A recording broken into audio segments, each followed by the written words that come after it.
Apakah ciri-ciri suami yang terbaik bagi perempuan yang ingin mencari pasangan? Okey, sebenarnya dalam Quran, dalam hadis yang disebut, boleh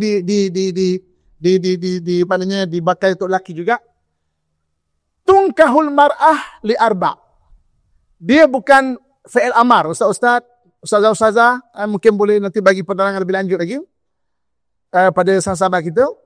Itu adalah maknanya dia punya sirah dia tu bukan amar, bukan nikahilah perempuan itu kerana 4, bukan.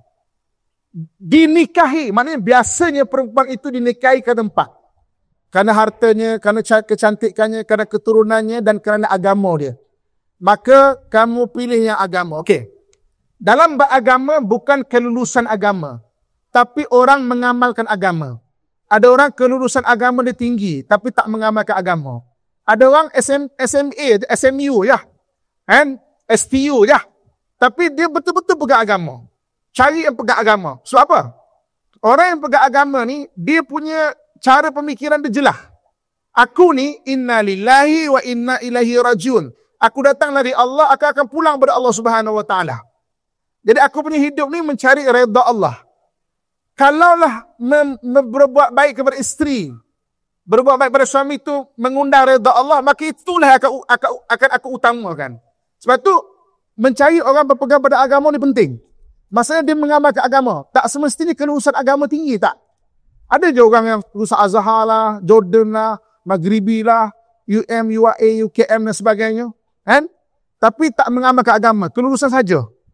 Kan? Tapi maksudnya dia tu nak mengamalkan agama, dia faham. Aku ni nak cari redha Allah. Hidup aku ni untuk cari redha Allah sebenarnya. Itu yang penting sekali. Okay? Jadi maknanya kalau cari pasangan suami sama juga lah. Jadi maknanya kita cari orang yang mengamalkan agama. Satu lagi, bab jodoh, bab yang tak boleh kita nak bincang sebelum kahwin. Memang nasib lah. Istikharah, doa, minta nasihat orang sekeliling. Bila kahwin, khalas. Siru ala barakatillah. Bergeraklah atas keberkatan Allah. Tak ada boleh bincang. Tak ada boleh bincang, tuan-tuan sekalian. Ada memang bahagian masing-masing. Ada juga ustaz-ustazah bercerah, ada juga. Ini iktibar tu kita, bukan nak kata, oh ustazah bercerah, tak. Macam nak ceritanya, ada juga. Maksudnya, tak sesuai. Ada orang yang bergaduh suami isteri dengar, oh memang jahat benar. Macam lah, suami langsung tak ada kebaikan, isteri langsung tak ada kebaikan. Bercerai dua ni, hak tok lelaki nikah orang lain, hak bini ni nikah orang lain. Bahagia dua-dua. Kata itu jahat benar dua-dua ni. Kenapa tuan-tuan sekalian? Jodoh. Dan kesesuaian.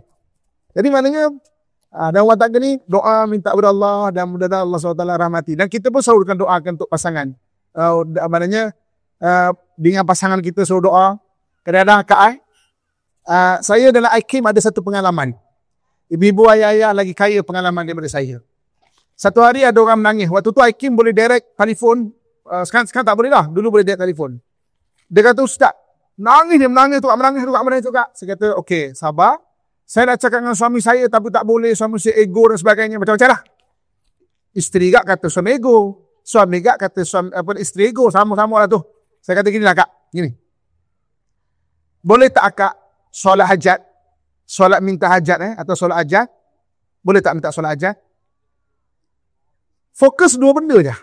Saya kata buat 40 kali. 40 kali tu 40 hari pun boleh. 40 kali pun boleh. Mana kalau tak uzur tu kak. Satu hari buat 10 ke. Dua benda je minta.